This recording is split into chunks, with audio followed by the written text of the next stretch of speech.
As we look around my game room, some of the late 80s and early 90s most popular toy lines are represented. From Teenage Mutant Ninja Turtles, to G.I. Joe, to Transformers, and even Teddy Ruxpin. Even though not represented, one of my favorite toys from that era is Micro Machines. I have all these buildings, cars, trucks, and railroads, and every time I would set these up, my imagination could create a whole new city. I know they're just miniature Hot Wheels, but I always liked these better. Then came along this monster, and my love for these tiny cars continued to grow, as did the size of the city I could create. Sadly, my interest in Micro Machines would dwindle as I grew older, and I'd honestly not thought about them in years. That is, until I found this golden goddess.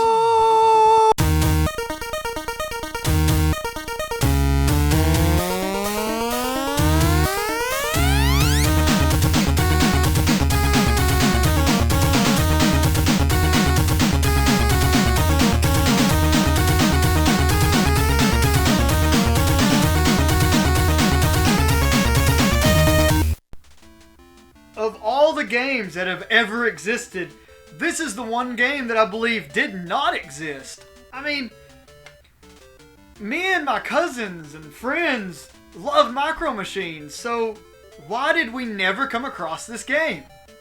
Micro Machines was developed in 1991 by Codemasters and published by Camerica. Ever heard of them? Nope, me neither. They were both unlicensed companies who made games for the NES. As we can see from their Wikipedia page, Camerica had a library which rivaled even the dreaded Virtual Boy, so the games were rather scarce and some retailers did not want to sell them due to the ongoing lawsuits between Nintendo and Camerica. You know, no excuse. My parents should have been warrior champions in my early gaming years and should have researched and tracked down any game that they thought I would have had interest in. Now, if that was the case, how'd I end up with this? Ugh. Bubsy.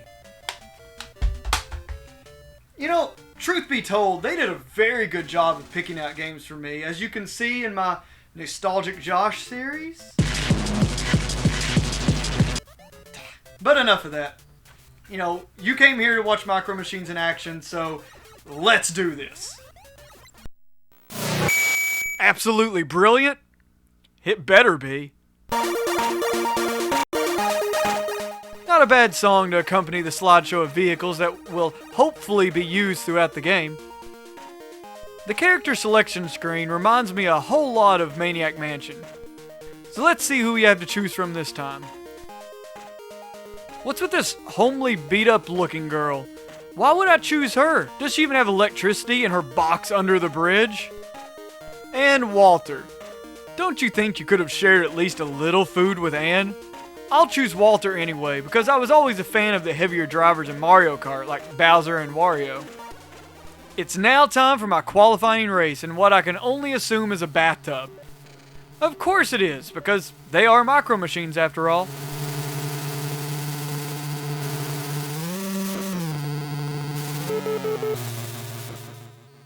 That was easy. So I choose my fellow racers and we're off to the breakfast table to race some Jeeps.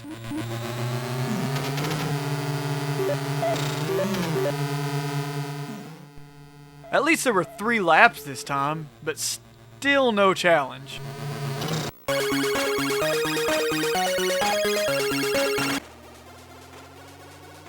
Talk about a game that changes difficulty instantly. This desktop must be made out of ice. There is absolutely no traction control, and the faster you go, the worse it gets. I don't know how to describe this to you. Only if real roads were like this, cars wouldn't exist.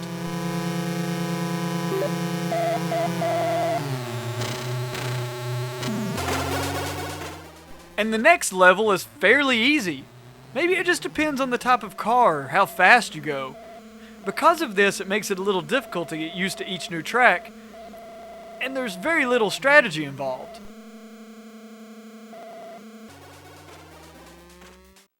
Once again, Race 4 speeds things up. Traction is not a problem, but because of the increased speed, it's hard to anticipate the turns and I'm left overshooting them on every lap.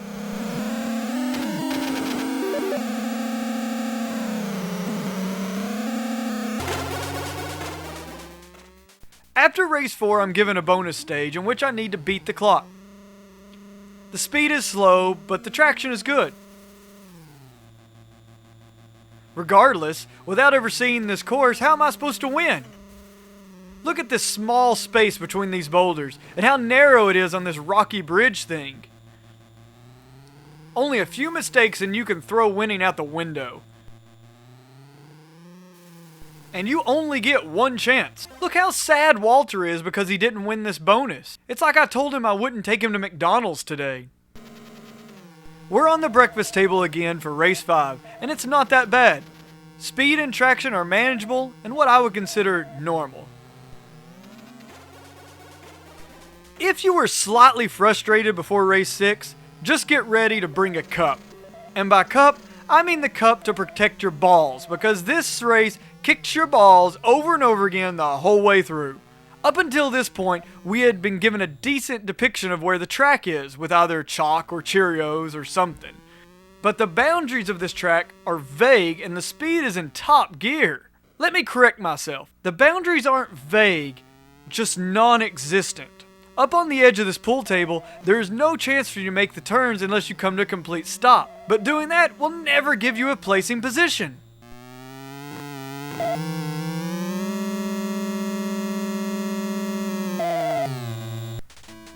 You know, playing this game kind of makes me feel sad.